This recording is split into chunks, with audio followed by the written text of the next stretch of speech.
Is Rob Zombie's The Devil's Rejects a ripoff of The Empire Strikes Back? What's up, cretins? What's up, creeps? My name is Chris. I am the only person talking horror on the internet. And one of my favorite fan theories that really doesn't get enough attention is that the second installment in the Firefly trilogy used a template that was written 25 years prior in the second entry to the Skywalker saga. I'm not the originator of this theory, nor do I claim to be, but I also think that this is really not spoken about enough, and I couldn't find any comprehensive analysis of the two films together, so I made one, and I figured you could tell me what's up. Obviously, spoilers ahead. Right, so Empire opens with the signature Star Wars crawl. Rejects opens with more of a montage, with exposition cards cut in. But interestingly, the objective stated in both of them, the Empire crawl concludes with telling us that Darth Vader has dispatched thousands of probes to track down the rebellion.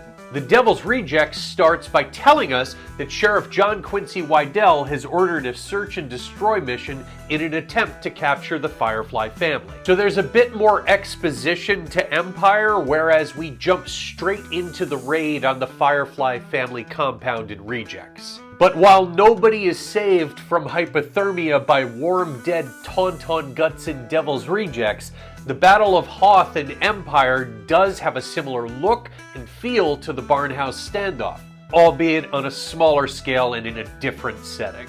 The rebels are basically split into two different groups, whereas the rejects are far more separated.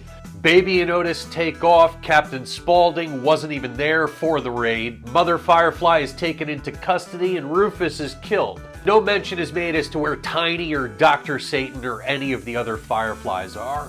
But essentially, the rejects evade and escape. The rebels evade and escape. Luke meets a swamp creature. Captain Spaulding meets a swamp creature. I'm sorry, I had to. So here's a fun one. The rebels start heading towards Cloud City, which is a city that's floating in the sky. Baby calls Captain Spaulding and they agree to meet at the rendezvous point, which is the Kahiki Palms Motel. Kahiki is a Polynesian word that in certain contexts is used to describe the sky. I know it sounds like kind of a stretch. I am remaining fair and objective, so on their respective journeys, I really can't liken Baby and Otis accosting and offing Banjo and Sullivan to Han and Leia hiding in an asteroid field, right? Similarly, if Captain Spaulding is in the Luke role, he doesn't really hone any skill on his journey to get back with his family. He doesn't train, he doesn't learn anything, he just tells a kid that he's gonna kill his whole fucking family for not liking clowns. If you want to claim that his car running out of gas is the same as Luke's X-Wing crash landing, I mean, that's a bit of a stretch too. But if we're going with it, I don't think that's completely wrong.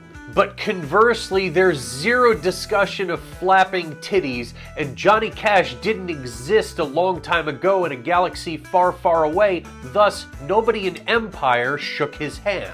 Spaulding reunites with Baby and Otis, while we still got a while before Luke and R2 pair back up with the Alliance. But after the motel and the death of Mother Firefly, Wydell seeks the assistance of Rondo and Billy Ray, collectively known as the Unholy Two, professionally known as bounty hunters. It harkens back to the sequence in Empire where Vader enlists the talents of Boba Fett and other bounty hunters to do likewise in tracking the rebellion. The rejects arrive at Charlie Altamont's. Charlie, being an old friend of Captain Spaulding, greets him, and let me just show you. That ain't Cutter walking towards me with that stupid grit.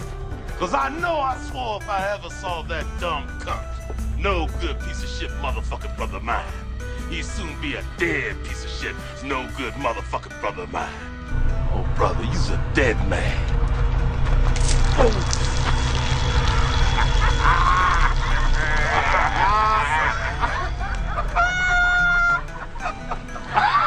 Ain't that the most goddamn realest water gun you ever did see?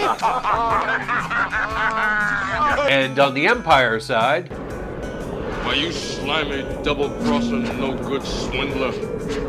You got a lot of guts coming here after what you pulled.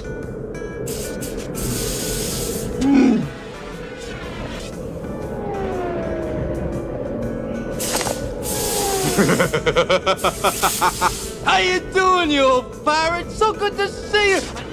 Yeah. Do I even need to say anything here? Since Boba Fett tracked the group to Cloud City, Vader has already compromised Lando Calrissian, who regretfully surrenders his friends. Since the Unholy Two tracked the rejects to Charlie's Frontier Funtown, Wydell has already compromised Charlie Altamont, who regretfully surrenders his friends. Vader tortures the rebels. Wydell tortures the Fireflies. Lando returns to help. Charlie returns to do likewise and dies in the process. The rebels flee the city, the rejects flee the city. Alright, so in Empire now, Luke arrives, he fights Vader, he loses his hand, he finds out the results of a paternity test, and he escapes through an air shaft. He gets a new hand, and Lando and Chewie leave to get an old Han. The Fireflies are just on the losing side of a border standoff. So, significantly differing conclusion. But one more thing before you decide where you're going on this. You do remember this, right? Thinking about something spacey, like that Star Wars shit. Them losers want to fuck Princess Leia. Is that a coincidence or is that an admission? Something to think about. I have to admit, there is a lot more in common than I had assumed when I decided that I was going to make this video and started doing research on it. But big things like Luke's training, Han and Leia's love story, Luke's battle with Vader, they have no equivalent in the Devil's Rejects. Conversely, there's big things like Mother Firefly's capture, the entire motel sequence, and the overall theme of the villains becoming the victims that have no equivalent in The Empire Strikes Back. So what I need you to do for me is grab yourself a big old scoop of Tutti fucking Fruity, do all these things, and let me know where you stand on it right over here. And as always, this is all just a matter of opinion. See them yourself, make your own decisions, remain critical, support horror.